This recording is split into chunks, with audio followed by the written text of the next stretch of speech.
लेकिन आप यदि वो शरबत पिएंगे तो मस्जिद और मदरसे बनेंगे।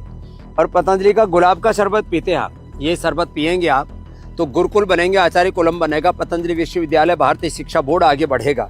इसलिए मैं कहता हूँ ये शरबत जिहाद भी, जैसे लव जिहाद, वोट जिहाद चल रहा है ना, ऐसे शरबत जिहाद भी चल रहा है। सभ्य नागरिकों द्वारा पुरजोर विरोध किया जाना चाहिए।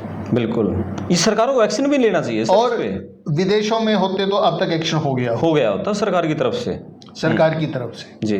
योग गुरु लाला रामदेव ने शरबत का प्रचार करने के लिए रूह अफ़ज़ा पर बहुत तकड़ा निशाना साधा और जिसकी पूरी दुनिया में निंदा हो रही है। इंडिया से बाहर भी जो भारत के लोग रह रहे हैं वो भी लाला रामदेव के इस बात पर आपत्ति जता रहे हैं कि उन्होंने अपने गुलाब शरबत को बेचने के लिए रूह अफ़ज़ा पर जो बातें कही वो बहुत निंदनीय हैं।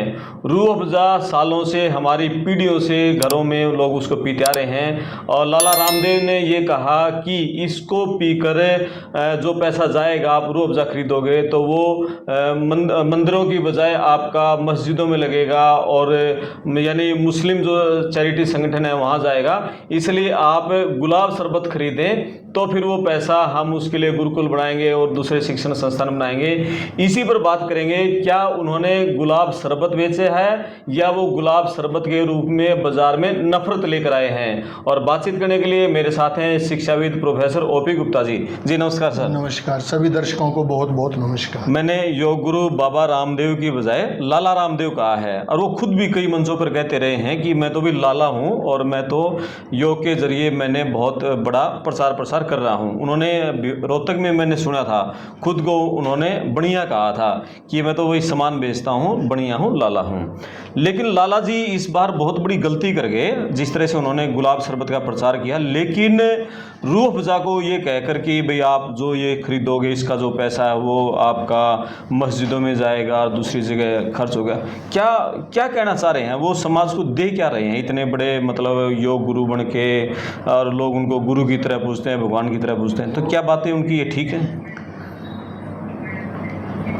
सभी दर्शकों को नमस्कार जी। सर्वप्रथम मैं ये बता दूं कि मैं योग गुरु रामदेव जी का अच्छा समर्थक हूँ, बिल्कुल प्रशंसक भी हूँ और बहुत लंबे समय तक आस्था टीवी चैनल चला के जब वो योग सिखाते थे जी, भाई राजीव जी दीक्षित के साथ मंच पर वो देश के बारे में अच्छी अच्छी बातें बताते थे और एक संस्थान, भारतीय संस्थान जो है, राजीव दीक्षित जी ये बताते थे कि हम भारत को कैसे विकसित कर सकते हैं जी। भारत स्वाभिमान मंच जो उन्होंने बनाया था और रामदेव जी योग के जरिए लोगों को जोड़ने की, समाज को जोड़ने की कोशिश करते थे और तब हम भी प्रचार करते थे कि भाई ये अच्छा काम कर रहे हैं, हमें इनसे जुड़ना चाहिए, हमें जुड़ना चाहिए, हम जुड़े जी। लेकिन आपने शब्द यूज किया लाला या बनिया, मुझे इस पर आपत्ति है कि सिर्फ बनियों के लिए ही लाला शब्द क्यों यूज किया जाता है। हर वो व्यक्ति जो व्यापार करता है बिल्कुल उसके लिए ये शब्द यूज हो सकता है बिल्कुल, और हर व्यापारी बनिया है बिल्कुल, हर व्यापारी इज इररिस्पेक्टिव ऑफ कास्ट बिल्कुल, क्योंकि बनिया जो है शब्द वो वणिक से आया, वणिक का मतलब है वाणिज्य, यानी जो वणिज करता है, व्यापार करता है, वो बनिया है। तो इस संदर्भ में आप कह सकते हो कि वो बनिया हैं या लाला जी हैं, जो भी आपने कहा, उन्होंने भी इसी संदर्भ में कहा था कि मैं बनिया हूँ भाई, मैं तो व्यापारी, वही व्यापारी करते हैं। फिर कुछ दिन पहले, शायद पिछले साल की बात है, मैंने उनको खंडाखेड़ी में सुना था, शायद राष्ट्रीय स्वयं सेवक संघ के संघ चालक माननीय मोहन भागवत जी भी वहाँ उपस्थित थे जी। और उनके आने से पहले स्वामी चिन्मयानंद जी और रामदेव जी का उद्भाषण हुआ था वहाँ पर, और उन्होंने एक ऋग्वेद का श्लोक बोला था, मुझे याद आ रहा है, मित्रस्य चक्षुषा समीक्षामहे, कि हम मित्र के नेत्रों से हर चीज की, उसकी दृष्टि से हर चीज की समीक्षा करें। यानी समाज के अंदर हम समभाव का प्रचार प्रसार करें, किसी को शत्रुता की दृष्टि से ना देखें, निंदा की दृष्टि से ना देखें। एक तो वो रूप मैंने उनका देखा जी। और वैदिक दृष्टि से देखें तो ये बात सही है कि हमें सबके साथ समभाव हमारा व्यवहार होना चाहिए, हम किसी को भी द्वेष की नज़र से ना देखें जी। लेकिन ये भी सच्चाई है कि व्यापार में हर व्यक्ति आगे बढ़ना चाहता है। बिल्कुल, आगे बढ़ो, कोई मनाही नहीं है। लेकिन उसके लिए अगर हम व्यक्ति व्यक्ति में डिफरेंस करना चाहते हैं, हम धर्म के नाम पर लोगों को बांटना चाहते हैं, समाज को बांटना चाहते हैं, तो कम से कम मुझे ये बात स्वीकार्य नहीं।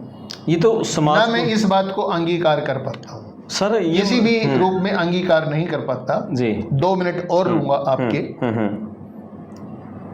आज एक पेय के माध्यम से ये हमारे सामने वाक्य आया है कि एक ड्रिंक है और उस कंपनी का बनाया हुआ ड्रिंक है जो 1906 में बनी थी। बिल्कुल। और 1907 में हिंदुस्तान में बहुत ज़्यादा गर्मी पड़ी थी। लोगों को गर्मी से बचाने के लिए उस कंपनी के संस्थापक ने बहुत सारी जड़ी बूटियां मिलाकर ये पेय तैयार किया था, जिसको रूह अफ़ज़ा कहते हैं जी। इसके नाम से रूह अफ़ज़ा, रूहे शरबत, पता नहीं कितने ड्रिंक आ गए, लेकिन कोई इसका मुकाबला आज तक नहीं कर पाया। और मैंने पहली दफा आपको बताऊं करमपाल जी, जब 8वीं क्लास में था, कैथल से पहली दफा मैंने खरीदा था 6 रुपए 75 पैसे का रूह अफ़ज़ा फर्स्ट टाइम जी 1980 में, यानी 45 साल हो गए। बिल्कुल। और उसके बाद लगातार मेरे घर में ये यूज हो रहा है जी, क्योंकि उसकी क्वालिटी में आज भी कोई फर्क नहीं है, फर्क हम महसूस नहीं करते। हालांकि दूसरे भी लेके आते हैं, ब्राह्मी सिरप है या ठंडाई है या दूसरे अलग अलग तरह के, लेकिन उसकी क्वालिटी में मैं ये मानता हूँ कि उन्होंने अपनी क्वालिटी मेंटेन करके रखी है जी। एक तो बात ये। दूसरी बात जो मैं कह रहा हूँ कि समाज को कभी भी तोड़ने की कोशिश नहीं करनी चाहिए जी। आज आप ड्रिंक के नाम पे कर रहे हो, कल आप रंग के नाम पे करोगे। अब मैं आपको एक एग्जांपल देता हूँ। गुलमोहर का पेड़ आपने देखा हो। गुलमोहर का पेड़ बहुत हरा पेड़ होता है, बहुत अच्छी छांव होती है। बिल्कुल। अब हरे रंग को देखकर आप क्या कहोगे कि ये पर्टिकुलर धर्म का है जी। और जब उस पे फूल आते हैं गुलमोहर के पेड़ पे, वो इतने चटकीले लाल केसरिया रंग के फूल होते हैं जी कि ऐसा लगता है जैसे वो केसरिया रंग की, लाल रंग की चादर बिल्कुल छाई हुई हो सारे बाग में। तो उस वक्त उसको क्या कहोगे? बिल्कुल, ये बड़ा क्वेश्चन है। तो ये मतलब रामदेव कहाँ लेके जाना चाहते हैं? जिस तरह से वो धर्म पे लेके आए भाई, ये उन्होंने बिल्कुल देखो कितना खुलकर ये कहा है कि ये पैसा मस्जिदों को जाएगा, खरीदोगे, ये यहाँ जाएगा। भाई आप भी तो व्यापार कर रहे हो, लेकिन एक लिमिट तो होनी चाहिए। आखिर हम समाज को दे क्या रहे हैं? देखो, इसमें भी मेरा ये मानना है कि कोई व्यक्ति व्यापार करता है और उसको लाभ होता है, वो चैरिटी कर सकता है। बिल्कुल, वो कहीं करे, उस इंडिपेंडेंट है। अब यहां एक प्रश्न खड़ा करता हूं मैं कि भाई बाबा रामदेव जी ने कहा कि रूह अफ़ज़ा का 85% पैसा मस्जिदों और मदरसों में जाता है।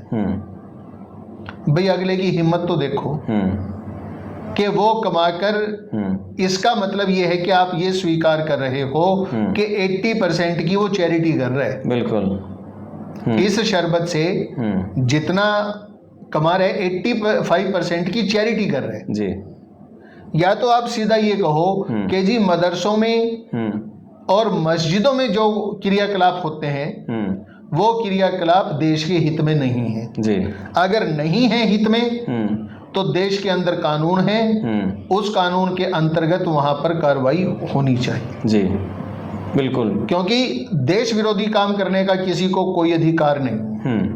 और दूसरी बात जो बाबा जी ने कही कि आप इसकी जगह अगर ये ड्रिंक पियोगे, गुलाब शायद नाम रखा है, गुलाब पे पियोगे या गुलाब जल पियोगे, इसका पैसा गुरुकुल बनाने के काम आएगा, आचार्य कुलम बनाने के काम आएगा। मेरा सीधा प्रश्न है कि वो आचार्य कुलम या गुरुकुल किसकी संपत्ति होगी? क्योंकि मस्जिद और मदरसों में अगर 85% पैसा लग रहा है तो वो हमदर्द के मालिक की संपत्ति नहीं है जी। वो एक समाज की संपत्ति है, उसका धर्म कुछ भी हो सकता है। बिल्कुल।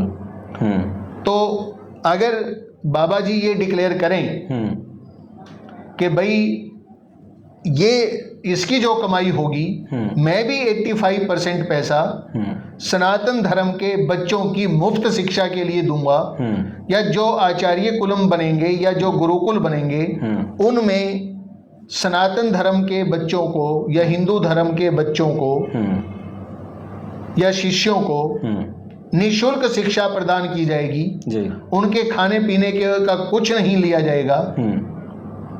तो उनके पे का मैं भी खुल के प्रचार करने को तैयार हूँ। ये तो सर बहुत बड़ी बात आप कह रहे हो। लाला जी ने तो इतना गजब कर रखा है। आप यदि हरिद्वार में योग शिविर भी अटेंड करोगे, वहाँ उन्होंने इस तरह पैकेज देते हैं कि आप इसमें रहोगे तो आप ये कमरे में सुविधाएं मिलेंगी, आपको एक हफ्ते के 20,000 मिलेंगे देने होंगे, इसमें रहोगे हफ्ते के 1 लाख देने होंगे। तो लाला जी ने तो पूरा योग को बेच रखा है। लेकिन आप ठीक है बेचो, आप बिजनेस करो, आप लाला बनो, जो भी बनो, लेकिन समाज को तो इस लेवल तक मत तोड़ो। और सबसे बड़ी बात मुझे ये कहीं मैंने पढ़ने में आया, उनकी माता जी का नाम गुलाब है, गुलाब देवी है, रामदेव की माता का नाम गुलाब देवी है। अपनी माँ के नाम पर आप शरबत उतार रहे हो और आप हरकत कितनी घटिया कर रहे हो कि उसको रूह अफ़ज़ों से तुलना करके, अरे आप नफरत क्यों फैला रहे हो, और वो भी धर्म के नाम पर। कल को आप किसी जात के नाम पर ले आओगे, भाई ये दवाई इस जात के नाम पर है, ये दवाई इसके नाम पर, ये कौन सा तरीका है? मतलब वो समाज को क्यों इतना बांटने पर उतारो है अपना एक माल बेचने के नाम पर? देखिए, मैं तो इस बारे में ये कहूँगा कि समाज को बांटने की किसी भी कोशिश का सभ्य नागरिकों द्वारा पुरजोर विरोध किया जाना चाहिए। बिल्कुल। इस सरकारों को एक्शन भी लेना चाहिए। और विदेशों में होते तो अब तक एक्शन हो गया होता सरकार की तरफ से जी। अब मैं एक बात और कहता हूँ, व्यापारी है, व्यापार करना है जी, और व्यापारी भी अंतर्राष्ट्रीय स्तर के हैं। बिल्कुल। इसका मतलब बाहर भी भेजेंगे। जितने मुस्लिम राष्ट्र हैं, मुस्लिम राष्ट्रों में व्यापार करने के लिए, अपने प्रोडक्ट को बेचने के लिए एक हलाल सर्टिफिकेशन होता है जी। और ये आरोप लगते रहे हैं कि हलाल सर्टिफिकेशन से जो कमाई होती है उस संस्था द्वारा, वो पैसे कहीं ना कहीं देशों को डिस्टेबलाइज करने में यूज होते हैं, यानी एंटी नेशनल एक्टिविटीज में यूज होते हैं। तो क्या बाबा जी इस बात का प्रण लेते हैं कि भाई मैं विदेशों में बेचने के लिए अपने प्रोडक्ट की हलाल सर्टिफिकेशन के लिए एक भी पैसा नहीं दूंगा? बिल्कुल। बनो भारतीय, राष्ट्रवादी बनो। हाँ, या तो इस तरह के राष्ट्रवादी बनो। बिल्कुल भाई, आप अपने प्रॉफिट के लिए वहां भी सर्टिफिकेशन अगर लेते हो तो फिर आपको इस तरह की एक्टिविटी करने का मेरे हिसाब से कोई अधिकार नहीं है। और इसके बारे में भी बहुत सारे, मैं एक वीडियो भी देख रहा था रामदेव के जो गुलाब शरबत के बारे में, लोगों की रिएक्शन भी आने शुरू हो गए हैं। लोग कह रहे हैं कि ये तो इसमें तो रंग मिला रखा है और पूरी चीनी का घोल दे रखा है, इसमें कहीं मतलब ये रूह अफ़ज़ा के तो मुकाबले में भी कुछ भी नहीं है। और ना उन्होंने उसमें जो बोतल है कंटेंट कुछ लिखा हुआ कि हमने क्या सामग्री उसमें डाल रखी है। भाई मात्रा कोई भी चीज़, हम बिस्कुट भी लेते हैं उसमें विटामिन, प्रोटीन, कैल्शियम या अलग अलग किस किस चीज़ या वो बना हुआ वो भी डालनी होती हैं। इन्होंने तो गुलाब शरबत पर वो भी नियमों का उल्लंघन कर रखा है, उन्होंने वो भी नहीं दे रखा है इसमें पूरे उस पर। नहीं, वो तो देखो ऐसा होता है जब हम बहुत ज़्यादा राष्ट्रवाद के पीछे पड़ जाते हैं ना जी, किसी भी रूप में पड़ जाओ आप, और कोई भी देश, कोई भी धर्म पड़ जाए, राष्ट्रवाद में बिछे, फिर उसको भी लोग व्यापार बना लेते हैं जी। उस राष्ट्रवाद को भी लोग व्यापार बना लेते हैं। वो लोगों की मानसिकता को देखते हैं कि लोग कहना क्या चाहते हैं, क्या नहीं कहना चाहते। अभी मैं आपको और बताता हूँ। मान लो मैं हूँ, कल को मैं एक प्रोडक्ट लाना चाहता हूँ और मैं ये कहूँ कि ये प्रोडक्ट बाबा जी का है, इसको पियोगे तो अहीरों की इनकम बढ़ेगी और मेरे वाला पियो बनियों की इनकम बढ़ेगी। But that will be disasters for the nation, disaster for the society. उस मानसिकता के साथ ना तो व्यापार करने की इजाजत है और ना किसी को होनी चाहिए जी। और मतलब हैरानी तो इस बात की है कि सरकार सोई हुई है, अब तक सोई हुई है, कोई एक्शन नहीं उसके ऊपर। चलो उस बात को भी छोड़ो, अब एक बात वो तो पता है कि सरकार किस तरह से काम कर रही है, लेकिन अभी मैं जो लगातार आंकड़े देख रहा हूँ और जो मैं कुछ सुन रहा हूँ, पढ़ रहा हूँ, रामदेव की गुलाब शरबत बिके ना बिके, रूह अफ़ज़ा की बिक्री में सुनने में कई गुना बढ़ोतरी हो गई है। वो तो जिस चीज़ का विरोध होता है ना जी, नेचुरल है कि एक बार उसकी अपने आप प्रमोशन हो जाती है, बिना कहे प्रमोशन हो जाती है जी। लोग वहाँ रूल है बिल्कुल। लेकिन कुल मिला के राम जब कोई फिल्म हिट करवानी होती है ना, कुछ विवादित, तो उसमें कुछ विवादित अंश डाल के और पहले उनको लीक किया जाता है, हाँ, ताकि लोग देखने जाएं कि भाई इस फिल्म में ऐसा कुछ है भी है या नहीं है। बिल्कुल। तो ये तो रूह अफ़ज़ा वाले तो रामदेव का धन्यवाद कर रहे होंगे। मे भी वे रूह अफ़ज़ा इतना और ज्यादा चर्चाओं में आ गया है, हालांकि देखो वो पीढ़ियों से चर्चाओं में है। मैं तो इससे बढ़कर एक बात कह रहा हूँ कि भाई 1907 से लेकर आज तक 118 साल हो गए जी। 118 साल से एक प्रोडक्ट आपका बिना किसी चेंज के जी, यानी जो आपकी FSSAI है या उसके अगर नियम चेंज होते हैं उसके हिसाब से उन्होंने भी चेंज किया होगा, टेक्नोलॉजी भी चेंज की होगी। यानी 118 साल की यात्रा एक प्रोडक्ट ने तय की है जी, तो कोई तो बात होगी उसमें। बिल्कुल। और ऐसे ही तो लोग किसी के दीवाने नहीं होते। और इतने और दूसरी बात, हर धर्म की जितनी भी आपकी सोशल गैदरिंग्स होती हैं, जहां पर भी छबील लगाई जाती है या पानी पिलाया जाता है या दूध में डाल के पिलाया जाता है, हर जगह यूज होते देखा हमने। तो चेक किया कोई भी धर्म सर, मंदिरों में आप रामनवमी पे कहीं भी छबील लगती है, मीठा पानी पिलाते हैं, यही रूह अफ़ज़ा मिलाते हैं। बिल्कुल। आज तक किसी आम इंसान ने इस लेवल तक नहीं सोचा होगा ये भी रूह अफ़ज़ा है, ये किसी मुस्लिम कंपनी द्वारा है, आप इसका यूज मत करो। लेकिन लाला रामदेव का दिमाग कितना सातिरपना उनके दिमाग में है कि उसने कहाँ तक वो चले गए अपने सातिर दिमाग को लेकर। ऐसे है, जब तक आदमी आध्यात्मिक रहते हैं ना, अध्यात्म का मतलब है कि आदमी बाहरी चीजों से हटकर स्वयं को खोजता है। लेकिन जब व्यापार में आ जाता है तो उसकी जो जर्नी होती है ना, वो अंदर से बाहर की तरफ होती है। बिल्कुल।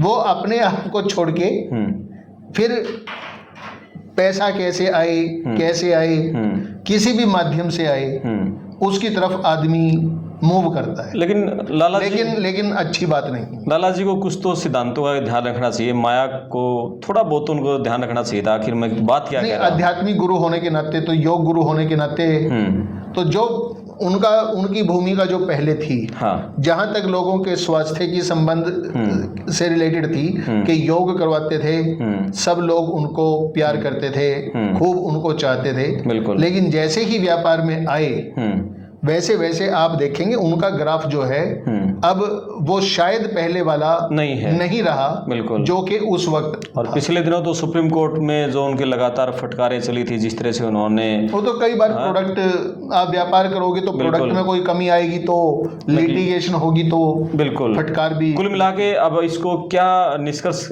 आप निकालोगे इसका, रामदेव जी की बातों का? मैं तो निष्कर्ष ये निकालूंगा कि हमारे द्वारा अपने हित के लिए, निजी स्वार्थ के लिए कोई भी ऐसा कार्य नहीं होना चाहिए जिससे समाज में बिखराव हो, समाज में ईर्ष्या का भाव आए, समाज में नफरत फैले, द्वेष फैले।